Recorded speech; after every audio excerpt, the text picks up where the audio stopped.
Assalamualaikum warahmatullahi wabarakatuh. Perkenalkan, saya Alina Fernanti Rawangan dari kelas MB1A dengan nomor induk mahasiswa 20040300028. Kali ini saya akan menjelaskan materi pertama hingga materi akhir untuk tugas proyek ujian akhir semester pada mata kuliah pengetahuan komputer. Baik, kita akan memasuki materi pertama dengan judul Konsep Dasar dan Sejarah Perkembangan Komputer. Sebelumnya kita harus mengetahui apa itu komputer. Komputer dalam bahasa Latin to compute atau menghitung. Apa yang dihitung?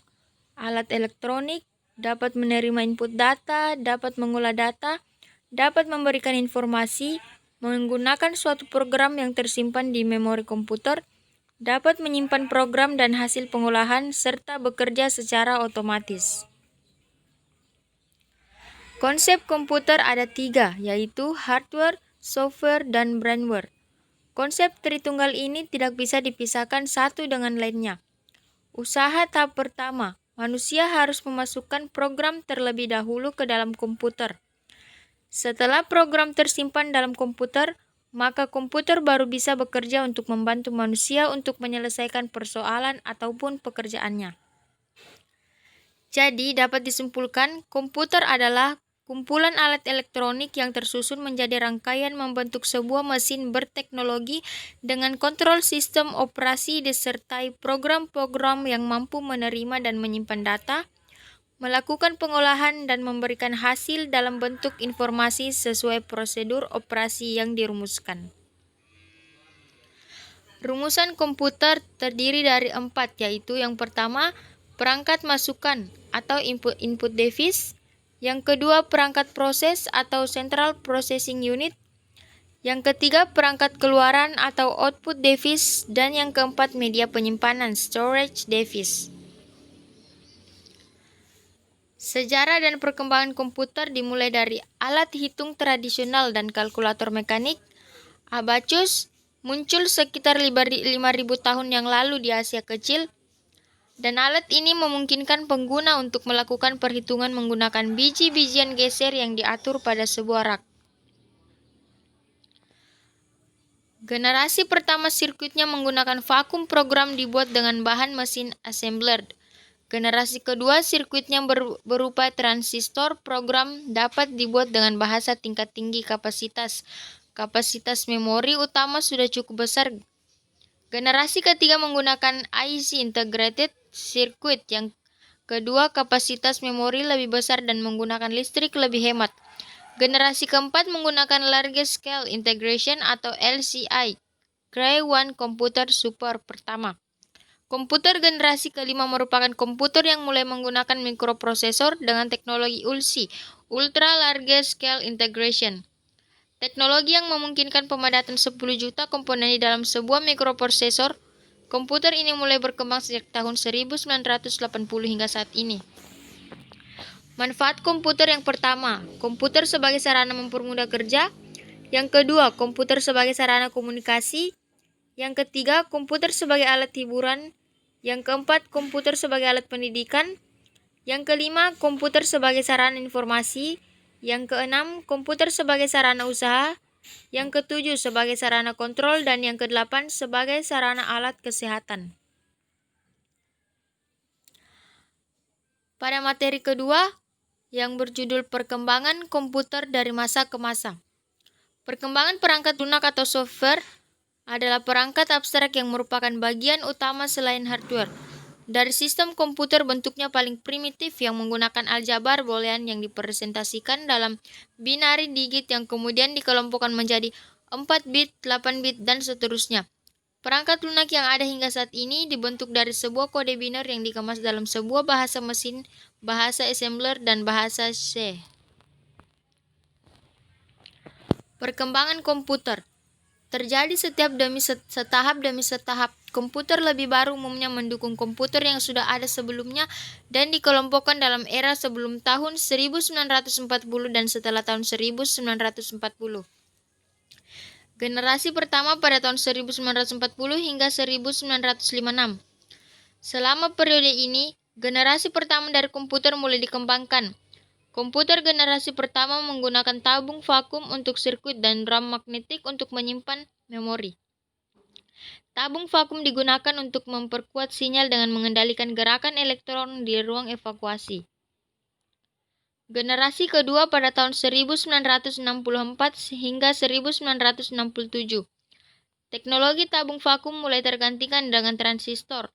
Penggunaan transistor pada komputer mulai digunakan di akhir 1950-an. Keunggulan transistor adalah bentuknya yang lebih kecil. Dengan bentuk minimalis dari transistor, komputer menjadi lebih kecil dan hemat energi. Di generasi kedua ini, bahasa pemrograman mulai diperkenalkan seperti contohnya COBOL dan Fortran. Generasi ketiga pada tahun 1964 hingga 1971. Pengembangan sirkuit terpadu adalah ciri khas dari generasi ketiga komputer. Bentuk transistor semakin diperkecil dan ditempatkan di chip silikon yang dinamakan semikonduktor. Teknologi ini semakin mempercepat kinerja komputer. Generasi keempat pada tahun 1971 hingga sekarang. Di periode ini, prosesor mikro mulai diperkenalkan. Saat ribuan sirkuit terpadu dimasukkan ke dalam sebuah silikon chip yang kecil, proses pertama Intel 404 chip mulai menjadi otak utama di sebuah komputer. Saat periode inilah istilah personal komputer atau PC mulai digunakan.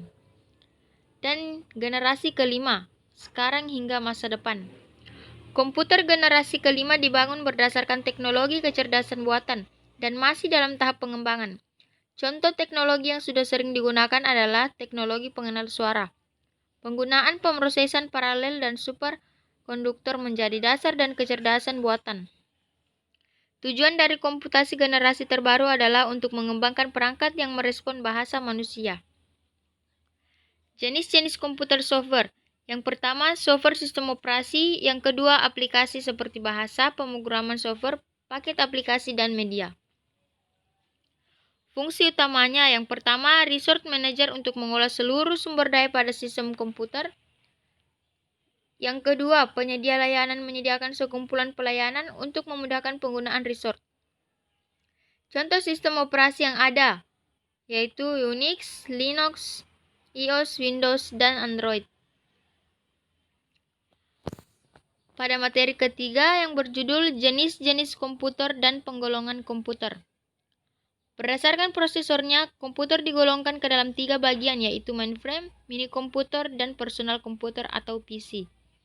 Jenis komputer berdasarkan skala kemampuannya ada 3. Yang pertama small scale computer, yang kedua medium scale computer, dan yang ketiga large scale computer. Jenis komputer berdasarkan bentuk fisiknya. Tower. Tower biasanya ditaruh di samping atau di bawah meja karena ukurannya yang relatif besar sehingga memenuhi meja. Desktop. Desktop adalah komputer pribadi yang ditujukan untuk penggunaan secara umum di satu lokasi yang berlawanan dengan komputer jinjing atau komputer portable. Netbook, subnetbook, dan palmtop. Jenis komputer berdasarkan tujuan penggunaannya. Yang pertama, general purpose, merupakan komputer yang dikembangkan untuk kebutuhan umum, dan yang kedua, special purpose, komputer yang dikembangkan untuk kebutuhan khusus. Contohnya, komputer khusus untuk bermain catur. Kelebihan dan kekurangan komputer analog. Kelebihannya mampu menerima data dalam besaran fisik dan dapat langsung mengukur data tersebut tanpa dikonfirmasi dan diproses lebih cepat. Kekurangannya berupa grafik atau dial. Materi keempat yang berjudul apa itu alat input, proses, dan output. Alat input adalah alat-alat yang berfungsi untuk memasukkan data atau perintah dari luar sistem ke dalam suatu memori dan prosesor untuk diolah dan menghasilkan informasi yang diperlukan. Macam-macam alat input komputer.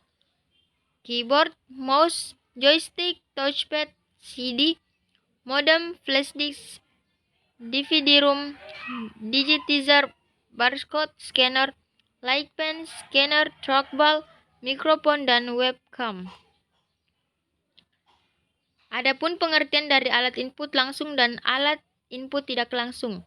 Alat input langsung yaitu Input yang dimasukkan langsung diproses oleh alat pemproses, sedangkan alat input tidak langsung yaitu melalui media tertentu sebelum suatu input diproses oleh alat pemproses.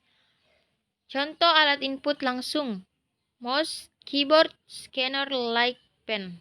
Contoh alat input tidak langsung: key punch, key to tap, key to disk. Macam-macam alat proses komputer. Ada motherboard, prosesor, register, CPU, ALU, CU, ROM, RAM, PCL, cache memory, hard disk, flash disk, DVD, dan modem. 10 macam perangkat output komputer beserta fungsinya. Monitor. Macam perangkat output yang pertama dan sangat vital bagi komputer adalah monitor. Printer, proyektor, handphone, headset, plotter, flat panel display, speaker, sound card, dan VGA. Pada materi 5 hingga 6, alat proses. Alat pemproses adalah alat di mana instruksi-instruksi program diproses untuk mengolah data yang sudah dimasukkan lewat alat input dan hasilnya akan ditampilkan melalui alat output. Alat proses terdiri dari CPU dan main memory. Array processor merupakan prosesor tambahan yang dapat digunakan untuk mendukung fungsi dari prosesor utama. Adapun pengertian dari internal memory adalah memori yang terletak di dalam CPU, sedangkan external memory adalah suatu tempat untuk menyimpan data atau program. Jenis-jenis external memory yaitu disket, hard disk, SSD, compact disk, dan flash disk. Materi ke-7 yaitu komponen hardware, port-port komputer, dan media komputer. Komponen pada hardware yaitu input control proses penyimpanan dan output. Fungsi port yaitu untuk menghubungkan komputer dengan komponen eksternal komputer. Jenis-jenis port yaitu port serial, port paralel, port USB, port VGA, port infrared, port PS2, port audio, port LAN, port HDMI, dan port power source. Media penyimpanan terbagi menjadi beberapa, yaitu hard disk, flash disk, DVD, ROM, dan CD. Pada materi ke-9, fungsi dan kegunaan perangkat lunak komputer. Fungsi perangkat lunak: memproses data, perintah, atau instruksi khusus agar pengguna dapat mengoperasikan komputernya sesuai dengan hasil informasi yang diinginkan. Sarana interaksi yang menghubungkan pengguna dengan perangkat kerasnya, mengidentifikasi suatu program yang ada di sebuah komputer, menyediakan fungsi dasar dari sebuah perangkat keras agar dapat dioperasikan, seperti ketersediaan sistem operasi pada komputer, penerjemah suatu perintah software lainnya ke dalam bahasa mesin agar dapat dimengerti oleh komputer. Kegunaan perangkat lunak komputer yaitu perangkat lunak sistem operasi, perangkat lunak pengolahan kata, perangkat lunak pengolahan angka, perangkat lunak presentasi, perangkat lunak pengolahan data, perangkat lunak pengolah gambar, perangkat lunak browser, perangkat lunak desain grafis, perangkat lunak jaringan komputer, perangkat lunak chatting, bahasa pemrograman, program bantu, perangkat lunak device driver, perangkat lunak perekaman audio, perangkat lunak maintenance, perangkat lunak antivirus, dan perangkat sistem lainnya. Aplikasi pengolahan data menggunakan MS Office Word, materi 10. Microsoft Word adalah aplikasi pengolah kata atau word processor yang dapat membantu pengguna untuk menyelesaikan berbagai pekerjaan yang berhubungan dengan dokumen, teks, atau tulisan. Contohnya seperti pembuatan laporan, buku, makalah, jurnal, dan lain-lain. Dalam definisi lain, Microsoft Word adalah software yang berfungsi untuk membuat, mengedit, dan memformat data dalam bentuk dokumen yang hasilnya bisa disimpan dalam bentuk soft copy, file, ataupun hard copy hasil print. Manfaat Microsoft Word yang pertama, memudahkan pengguna untuk mengolah data kata, dapat meminimalisir kesalahan penulisan, penggunaan lebih fleksibel, dan memiliki panel navigasi yang mudah digunakan. Beberapa fungsi lain dari Microsoft Word. Yang pertama, membuat surat menyurat. Yang kedua, membuat dokumen. Yang ketiga, membuat dokumen dengan berbagai variasi. Yang keempat, menambahkan gambar pada dokumen. Dan yang kelima, membuat tabel. Materi ke-11, aplikasi pengolahan data menggunakan Microsoft Excel. Microsoft Excel adalah sebuah program aplikasi lembar kerja yang dibuat dan didistribusikan oleh Microsoft Corporation untuk sistem operasi Microsoft Windows dan Mac OS. Aplikasi ini memiliki fitur kalkulasi dan pembuatan grafik yang dengan menggunakan strategi marketing Microsoft yang agresif, menjadikan Microsoft Excel sebagai salah satu program komputer yang populer digunakan di dalam komputer mikro hingga saat ini. Fungsi dan kegunaan Microsoft Excel. Yang pertama, melakukan perhitungan aritmatika dan statistika. Yang kedua, membuat berbagai macam grafik dan diagram. Yang ketiga, membuat catatan keuangan anggaran serta menyusun laporan keuangan. Yang keempat, menghitung dan mengelola investasi, pinjaman, penjualan, inventaris, dan lain-lain. Yang kelima, melakukan analisa serta riset harga. Yang keenam, membuat daftar hadir serta daftar nilai sekolah maupun universitas. Yang ketujuh, melakukan konversi mata uang. Dan yang kedelapan, melakukan perhitungan dari hasil sebuah penelitian. Manfaat Microsoft Excel. Dalam bidang akuntansi, manfaatnya yaitu menghitung jumlah laba atau rugi serta perusahaan, mencari besarnya keuntungan selama satu periode, menghitung gaji karyawan, dan lain sebagainya. Manfaat pada kalkulasi matematis dapat digunakan untuk mencari data dari hasil penjumlahan, pengurangan, perkalian, dan pembagian, serta berbagai macam variasinya. Manfaat dalam pengelolaan data. Untuk pengelolaan database statistik, mencari nilai tengah, rata-rata, dan pencarian nilai maksimum, serta nilai minimum sebuah data dan lain sebagainya. Manfaat pada pembuatan grafik, yaitu untuk membuat grafik perkembangan jumlah penduduk selama 1 tahun, grafik perkembangan jumlah siswa pada lembaga pendidikan, grafik kunjungan siswa ke perpustakaan, grafik kelulusan siswa, dan lain sebagainya. Manfaat pada operasi tabel. Dengan jumlah baris Microsoft Excel dan jumlah kolom, maka Anda tidak akan merasa kesulitan apabila melakukan input data yang membutuhkan jumlah kolom dan baris yang sangat banyak. Materi 12. Aplikasi pengolahan data menggunakan Microsoft PowerPoint. Microsoft PowerPoint adalah software yang dipakai untuk merancang bahan presentasi dalam bentuk slide. Fungsi Microsoft PowerPoint yang pertama, memudahkan pengguna mengatur materi yang hendak disampaikan. Yang kedua, membuat audiens lebih gampang memahami materi presentasi karena hanya menampilkan poin-poin utama yang disuguhkan dalam bentuk slide. Yang ketiga, membuat penyajian materi lebih berkesan, apalagi jika pengguna menambahkan animasi-animasi di dalamnya. Bagian-bagian Microsoft PowerPoint. Yang pertama, tombol Office. Yang kedua, Quick Access Toolbar. Yang ketiga, tab menu. Yang keempat, title bar. Yang kelima, ribbon. Yang keenam, status bar. Yang ketujuh, notepad. Yang kedelapan, slide area. Yang kesembilan, tombol view. Dan yang kesepuluh, zoom controls. Kelebihan dan kekurangan Microsoft PowerPoint. Kelebihannya, yang pertama, pengguna mudah membuat presentasi slide. Yang kedua, PowerPoint memiliki beragam tools pembantu.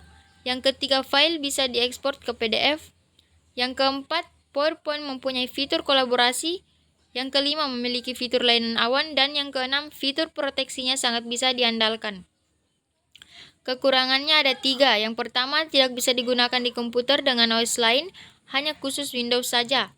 Dan yang kedua, harga lisensinya mahal. Dan yang ketiga, programnya berat. Materi 13 hingga materi 14. Aplikasi internet, pemanfaatan pengenalan email, jejaring sosial, serta browsing. Sebelum lanjut, terlebih dahulu kita harus mengetahui pengertian dari internet. Internet adalah suatu jaringan yang terhubung menggunakan standar sistem global sebagai pertukaran paket untuk melayani berjuta-juta lebih orang-orang atau pengguna yang menggunakan internet. Fungsi dan tujuan internet, yang pertama memudahkan untuk mengakses informasi, yang kedua memudahkan komunikasi, dan yang ketiga memudahkan dalam pekerjaan. Manfaat internet. Internet untuk bisnis. Dengan menggunakan proses online, pembeli dapat dengan mudah memilih barang dan toko yang diinginkan tanpa harus datang untuk membeli langsung. Internet dengan metode belajar online memudahkan siswa maupun mahasiswa dalam berinteraksi dan mempelajari pelajaran yang diinginkan secara otodidak. Manfaat internet untuk sarana hiburan yaitu dengan mencari informasi secara cepat. Contoh aplikasi internet. Yang pertama World Wide Web atau www, yang kedua Electronic Mail atau email, yang ketiga mailing list atau milis, dan yang keempat Internet Relay Chat atau IRC.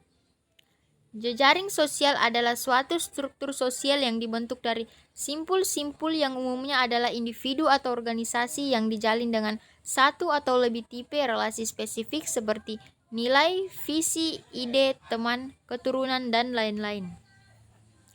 Pemanfaatan jejaring sosial yaitu dapat membantu mencari dan menggali informasi atau data dengan cepat, dapat memudahkan dalam memperoleh informasi sehingga manusia mengetahui apa yang terjadi, memudahkan transaksi dalam bisnis, dan dapat digunakan sebagai lahan informasi dalam bidang pendidikan, politik, kebudayaan, dan lain-lain, serta sebagai media pertukaran data dengan para pengguna web di seluruh dunia. Adapun pengertian dari browsing secara umum adalah suatu aktivitas yang dilakukan di dalam media internet dengan menggunakan aplikasi perangkat lunak yang bernama web browser atau sering disebut dengan browser saja. Jadi, kita juga bisa menyimpulkan bahwa browsing adalah mencari informasi di dalam jaringan internet. Adapun beberapa jenis browser diantaranya Firefox, Google Chrome, Internet Explorer, Opera, Safari, Maxton, Flock, dan Avon Browser. Materi terakhir yaitu materi ke-15, peranan sistem informasi dalam bisnis. Sistem informasi adalah suatu sistem di dalam suatu organisasi yang mempertemukan kebutuhan pengolahan transaksi harian, mendukung operasi, bersifat manajerial dan kegiatan strategi dari suatu organisasi dan menyediakan pihak luar tertentu dengan laporan-laporan yang diperlukan. Definisi informasi dalam bisnis adalah data kenyataan yang menggambarkan suatu kejadian-kejadian dan kesatuan yang nyata, diolah menjadi bentuk yang lebih berguna dan lebih berarti bagi yang menerimanya. Jenis-jenis informasi, yang pertama Transaction Processing System, yang kedua Office Automation System, yang ketiga Sistem Informasi Manajemen, dan yang keempat Decision Support Systems. Contoh sistem informasi dalam bisnis. Yang pertama sistem reservasi penerbangan, yang kedua sistem POS atau Point of Sale. Yang ketiga sistem layanan akademis yang memungkinkan mahasiswa memperoleh data akademis dan mendaftar mata kuliah yang diambil pada tiap semester. Yang keempat, sistem penjualan secara kredit agar dapat memantau hutang pelanggan yang jatuh tempo. Dan yang kelima, sistem smart card yang dapat digunakan tenaga medis untuk mengetahui riwayat penyakit pasien. Itulah penjelasan saya mengenai materi awal hingga materi akhir. Kurang dan lebihnya mohon dimaafkan. Wabillahi taufiq wal hidayah. Wassalamualaikum warahmatullahi wabarakatuh dan terima kasih.